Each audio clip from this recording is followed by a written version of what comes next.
Henry Segerstrom is a most fitting honoree with a splendid record of business leadership and achievement. He's the creator and driving force behind one of the world's leading shopping centers, and he has an equally impressive record of civic leadership and service. To do the introductory honors, it's my pleasure to invite to the podium a longtime friend of Henry and of Stanford, and that's John Bryson. John was a Stanford undergrad, a history major. He went to Yale Law School. I don't know how he lost his way that way.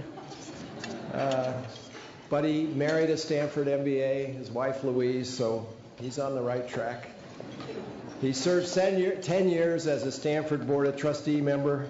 He had a long and distinguished business career as chairman and CEO of Southern California Edison and Edison International, and an equally distinguished record of public service in many, many arenas. He's flown up especially to introduce tonight's honoree, so please join me in welcoming John Bryson. John?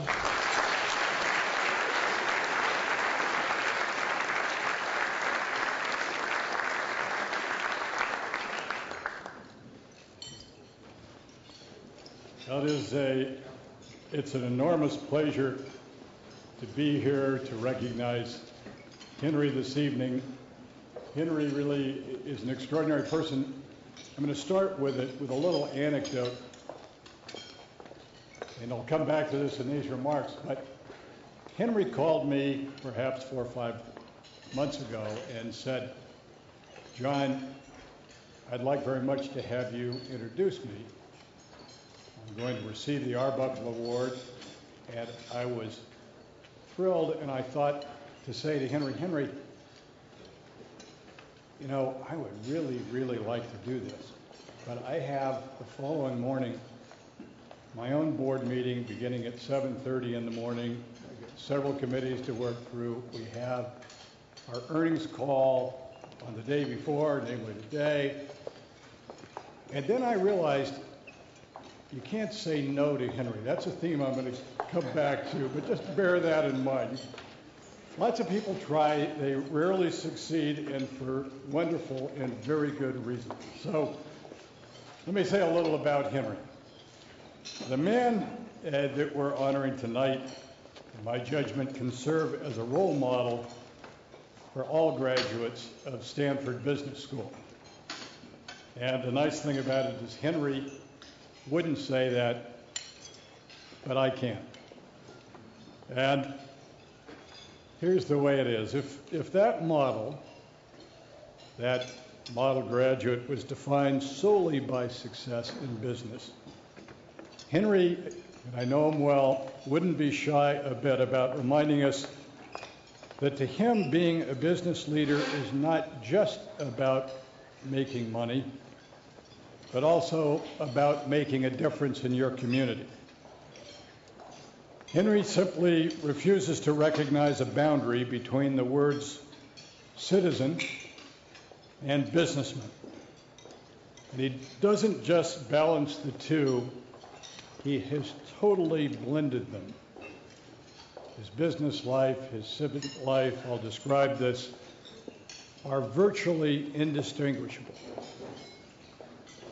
And the roots of that commitment, I think, have something to do with the fact that Henry's life and work have been fully concentrated in his hometown.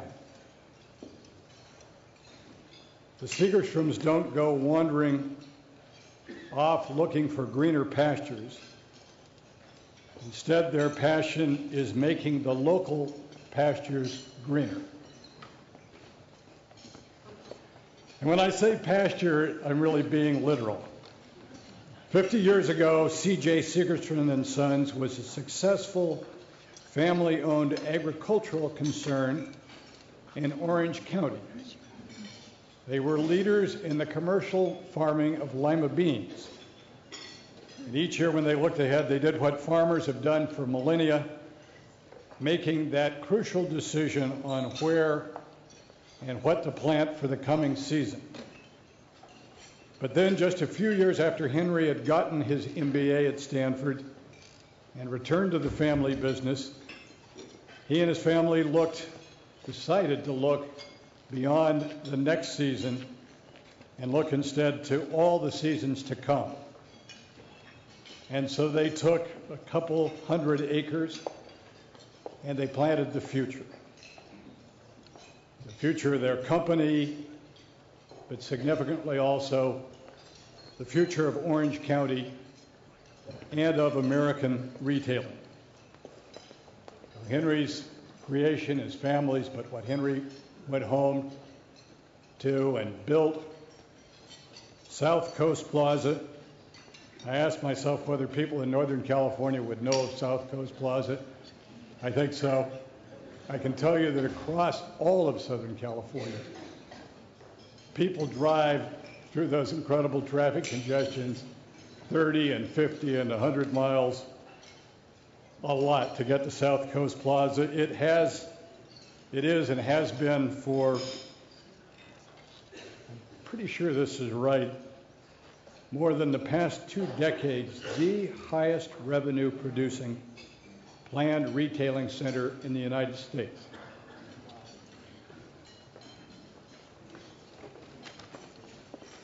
So that original vision to create something like South Coast Plaza in the Lima bean field, it was visionary, it was daring, and it was creative, and the way so much of what Henry has done has been, it was very, very smart. I was privileged to see all those qualities on display during my part, a meaningful part of the 20 years that Henry served on the boards of our company. So our largest subsidiary is Southern California Edison. Southern California Edison serves, among other things, Orange County. And Henry was only the second person from Orange County to serve on our board, but it is such an extraordinarily vibrant area. And I learned when I joined the company, and I lived here in Palo Alto, I'd been around Stanford, I lived in San Francisco.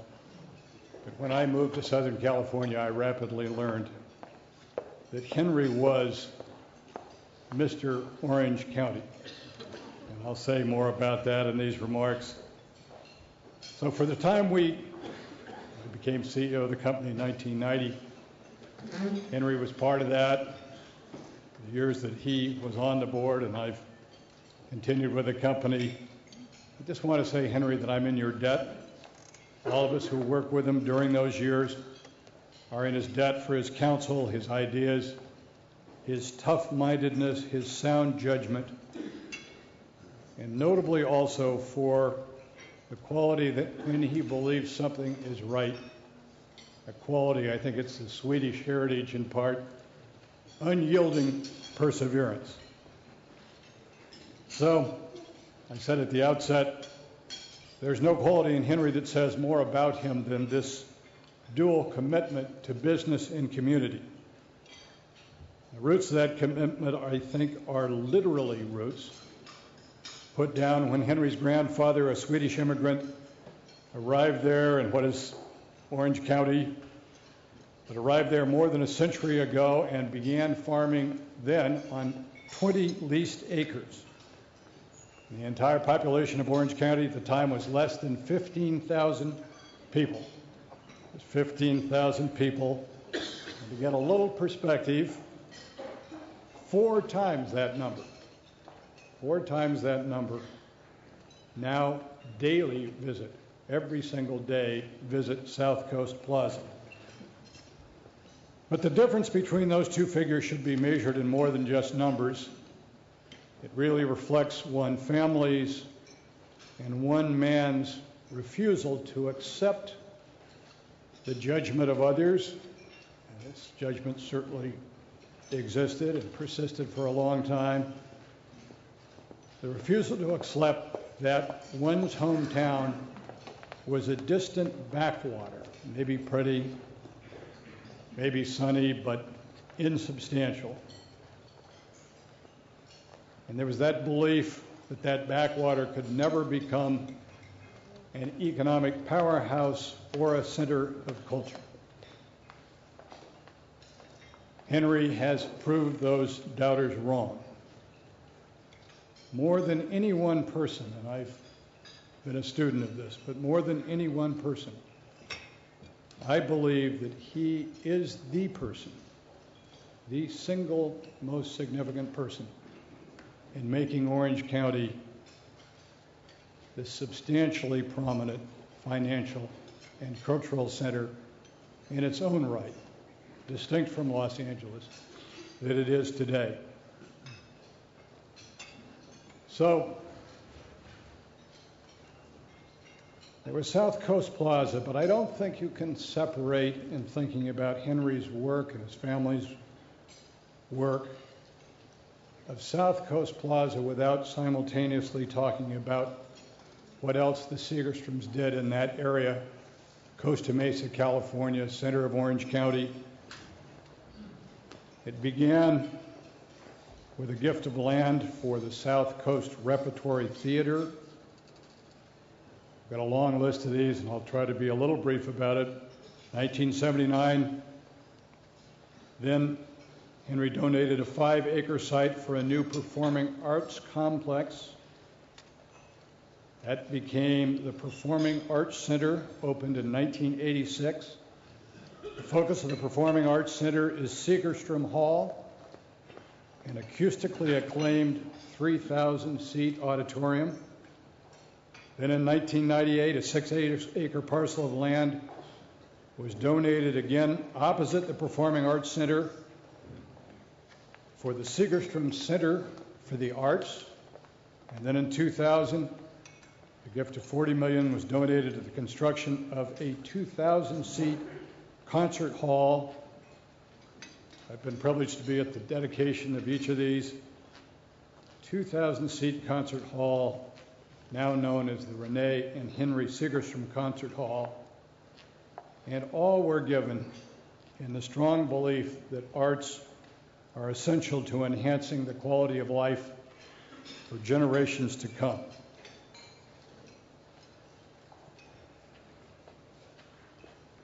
I've identified these contributions. What I want to convey more than that is that when Henry believes in something, he not only gives financially, not only makes land available, but much more than that, he provides leadership. And it's leadership of a special kind. It's a leadership that just will not quit. So it's the point, it's one always ends up saying yes to Henry. Might as well learn that from the outset. There's no point in stalling around. Might as well just say yes. So I want to close with a little story about that. I heard a lot of these anecdotes my time in Southern California, but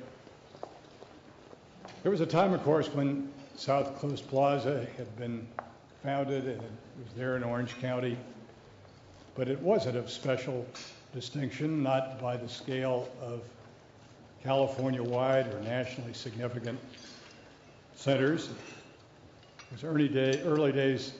Henry loved working with architects and perfecting the look and the feel of South Coast Plaza.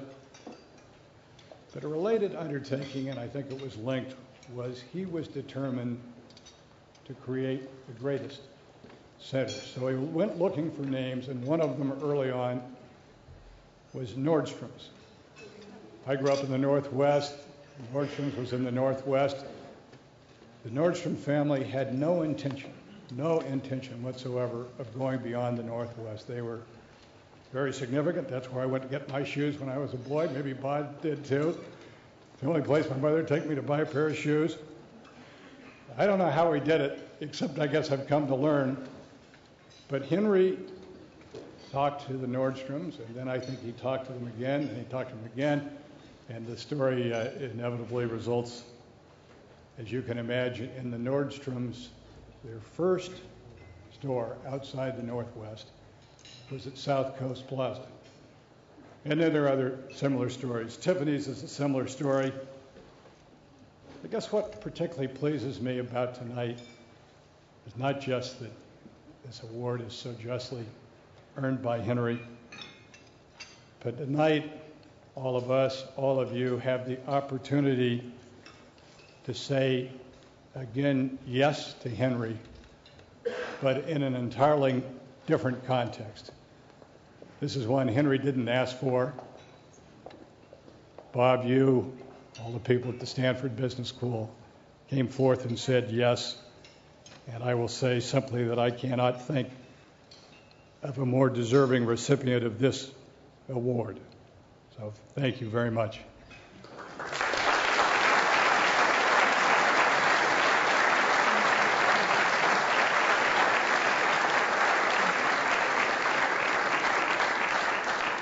So it is a great honor for me to be able to introduce Henry tonight.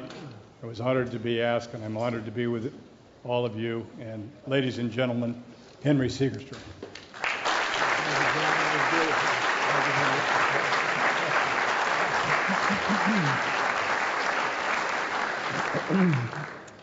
John, thank you for saying yes.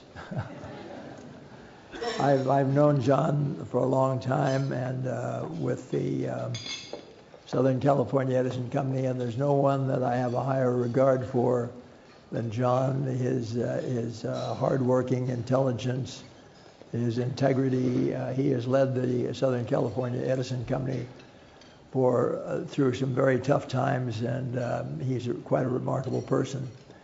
Bob, I enjoyed that little brief that we saw on Ernie Arbuckle, but it caused a question in my mind. Maybe we should have invited the cheerleaders here tonight to accompany us. The first thing I'd like to say is thank you for recognizing me with the distinguished honor of Stanford Graduate School of Business Alumni Association 2008 Arbuckle Award. Thank you, Dean Joss, and my thanks to the selection committee. When I look at the previous recipients of the Arbuckle Award, it makes me very humble to be included in such an illustrious group of leaders in American business and commerce. Surely these 38 graduates of Stanford Graduate School of Business have influenced and changed the world over the past 40 years. My congratulations to each of them. I am proud to be in your number. I would also like to thank the members of my family who have joined with me tonight in this award celebration. I want to especially recognize and thank my wife, Elizabeth, for her love and inspiration in my life, and for her support in the business of our daily lives. Sweetheart.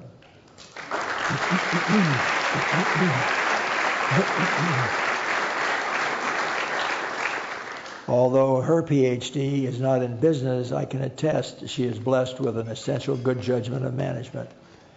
And thanks to my many friends and associates who have joined with us tonight, to the students and faculty who are here, I extend my thanks. When Dean Jost called me to give me the good news of my choice for the 2008 Arbuckle Award, he reflected that my selection brings to 4 the number of awardees from my business school class, the class of 1948, the highest number from any single class since the Arbuckle Award was established in 1968. What makes it so? Reaching back 60 years to recognize 4 superstar business school graduates may be a record that will not be equaled by any other Stanford Business School class. Were we different? And if so, why? There is no question our background had tempered our determination and dedication. Raised during the Great Depression in America, abruptly brought to manhood by participation in World War II, my class returned to Stanford Business School with a commitment to succeed.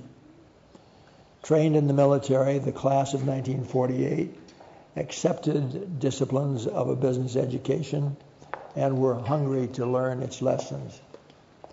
Many of the lessons we learned were not from the text. I particularly remember one instance in Professor Paul Holden's class on top management and control, a small select class I shared with Steve Bechtel, a previous Arbuckle Awardee and who's sitting next to me tonight.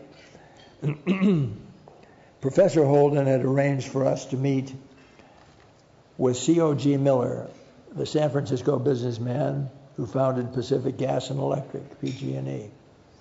As we were leaving our interview, Mr. Miller said, "Now, gentlemen, let me give you a lesson on why you should not always believe in forecasts.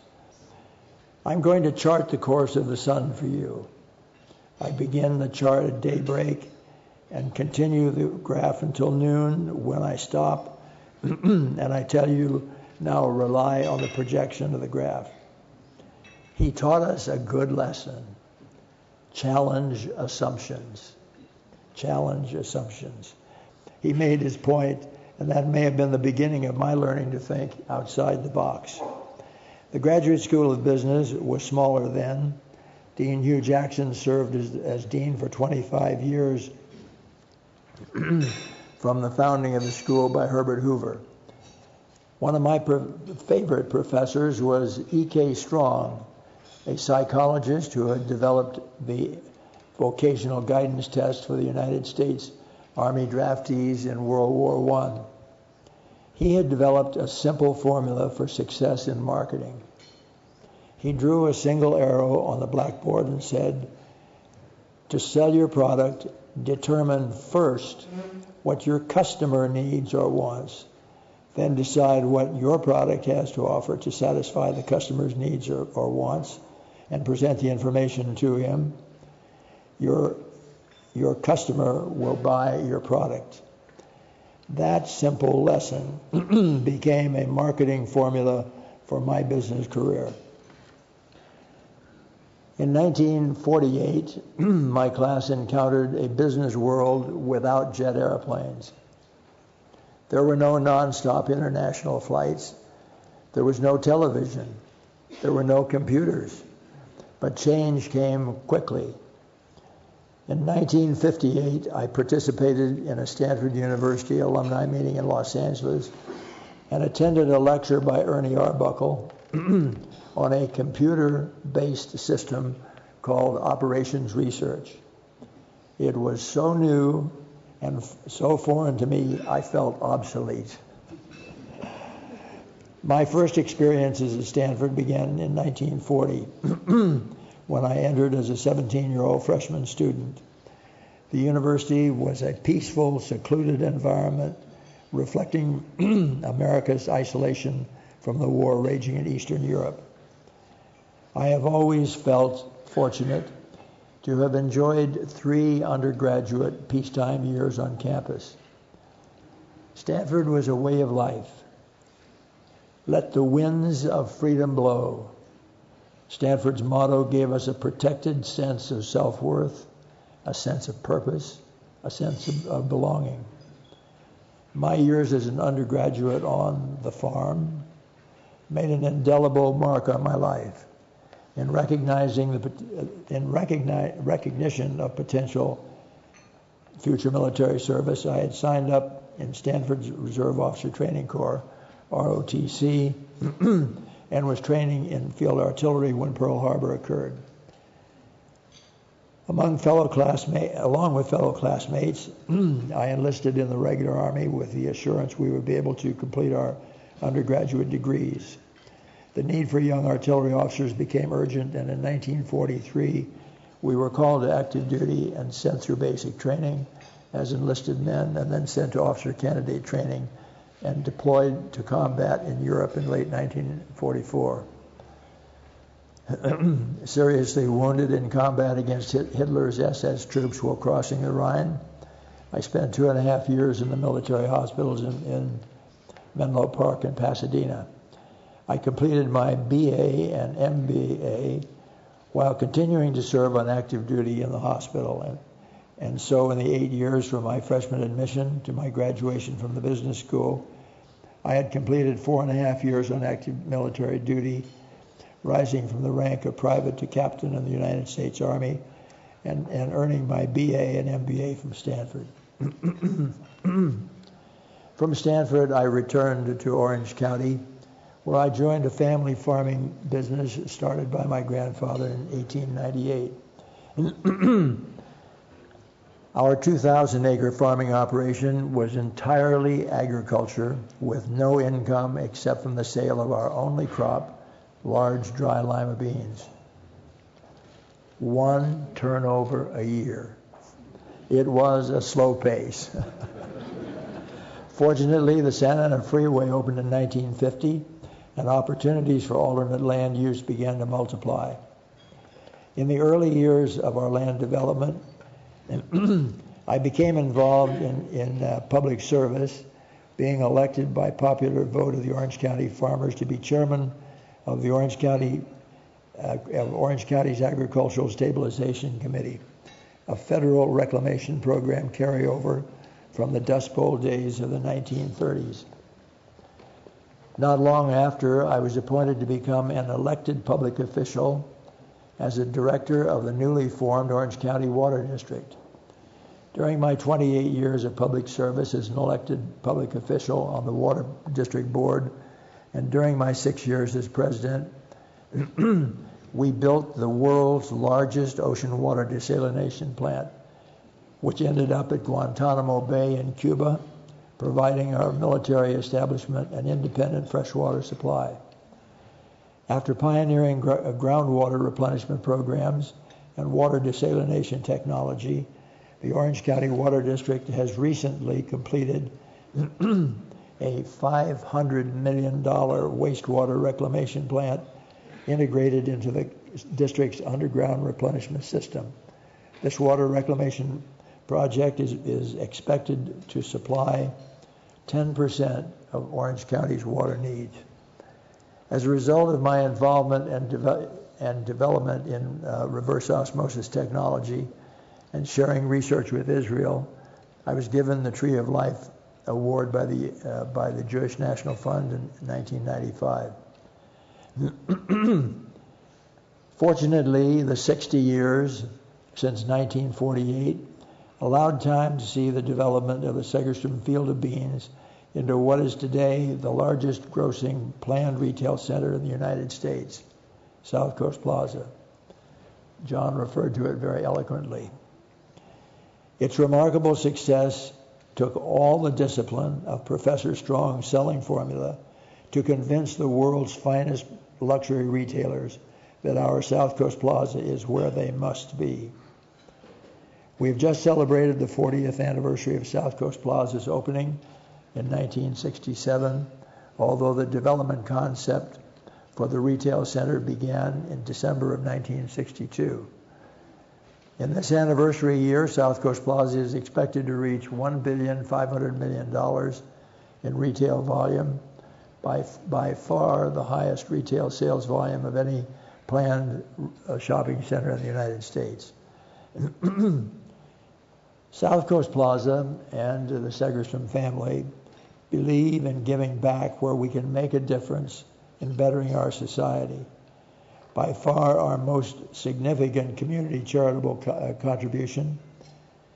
commitment has been in the support of the cultural complex known as Segerstrom Center for the Arts in Costa Mesa, California. In 1974, as John said, 34 years ago, a gift of land and cash from South Coast Plaza to support a new theater for the Tony Award-winning South Coast Repertory Theater unknowingly began an ongoing South Coast Plaza support for what has grown to become one of the world's finest performing arts centers.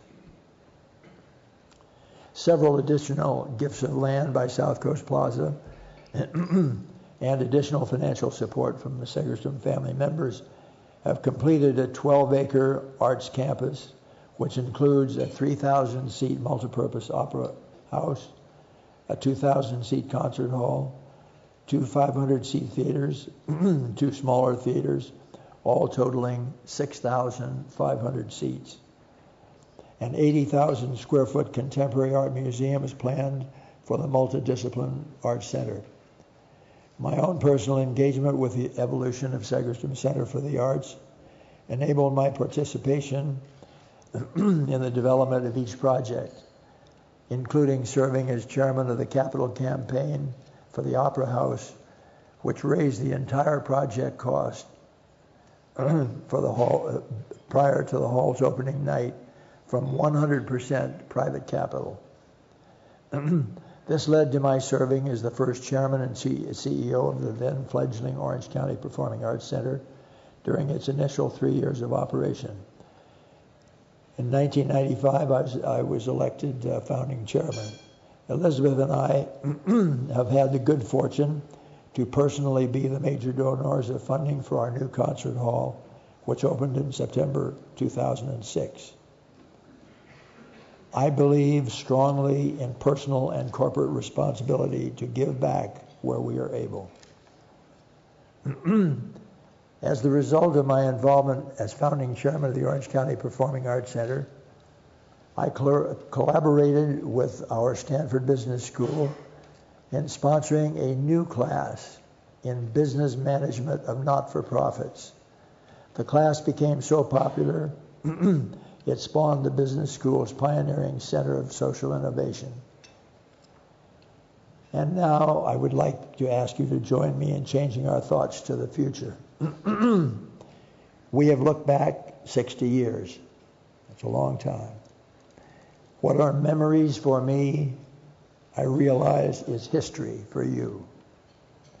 So let us together look forward a similar 60-year period to 2068 and ask ourselves, how can Stanford Graduate School of Business serve the future needs of our society? While thinking back seems easy because our memories are clear, to look ahead 60 years takes courage and imagination. We can agree current geopolitical changes which are occurring will call for business school curriculum changes. During the next 60 years, our free enterprise system may be threatened by changing world economies. Certainly America's strength may be less dominant, and sovereign funds' involvement in America's business and commerce from abroad may warrant responsive corporate governance and national policies. Profound geopolitical changes are coming within the next short 50 years. Our Graduate School of Business will change and adopt new solutions for new problems. To be prepared will require confidence and self-assurance. We will need independent thinking to innovate and create responses to these international challenges. It is for these reasons that I now go back to my first year at Stanford in 1940, when, as freshmen, we had a mandatory class in Western civilization, Western Civ as we called it. I would like to call upon my seniority, representing the 1948 class of the Stanford Business School, to offer the suggestion that a new course, public policy, be initiated and be made a mandatory one-year class for all first-year students. In the next 60 years, America will need to prepare responses to the challenges of powerful emerging world economies. We must train new national leadership in business as well as in government. Thinking and training only in domestic leadership will no longer be enough to serve our nation's needs. Thank you for allowing me to share these memories, projections, and thoughts with you. To be chosen to receive the Arbuckle Award is an honor I shall always treasure. Thank you.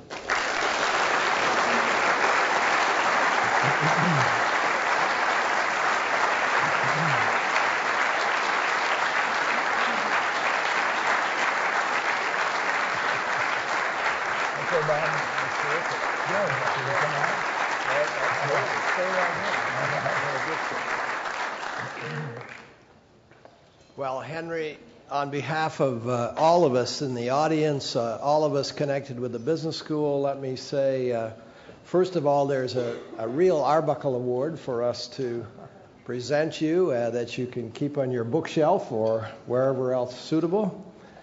And but most of all, let me thank you for the person you have been in your time since Stanford, what that has represented in the community, and how that's enabled us to honor and recognize you, and thank you for allowing us to do that. You serve as a wonderful role model for our young people in school today, and a great source of pride for all of us. We bask in your reflected glory tonight and feel grateful that our school has a small part to play in all that you've accomplished and all that you are. So congratulations again, and thank you very much for such stirring remarks. Thank you. We can